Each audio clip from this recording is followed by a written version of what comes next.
যদি আফগানিস্তান আগামী 10 বছর এভাবেই অর্থনীতি চালাতে পারে, এখন তাদের যে অবস্থা, আগামী 10 বছর যদি আর নতুন করে যুদ্ধ বিগ্রহ না হয় এবং তারা যদি এভাবেই আরো 10 বছর তাদের ডাবল কারেন্সির অর্থনীতি চালাতে পারে, সুদহীন জাকাত ভিত্তিক ইসলামিক, আমাদের বিশ্বাস আগামী 10 বছরে দেখবেন তারা মার্কিন ডলারের উপরে আধিপত্য বিস্তার করেছে।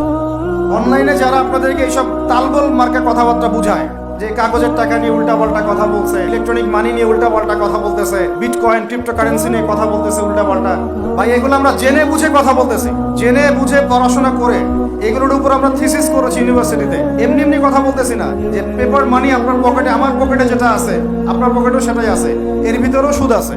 ইলেকট্রনিক মানি যেগুলো আমরা ইউজ করতেছি এগুলোর ভিতরেও সুদ আছে।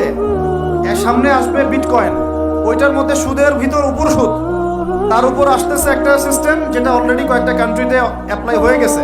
এটা হলো ক্যাশলেস সোসাইটি।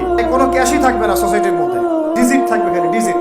মানে আপনি বলতে পারবেন না যে আমার 1 লক্ষ টাকা আছে, এটা আমার হাতে দেন দেখি, আপনি হাতে দিতে পারবেন না, দেওয়ার মতো কিছু নাই।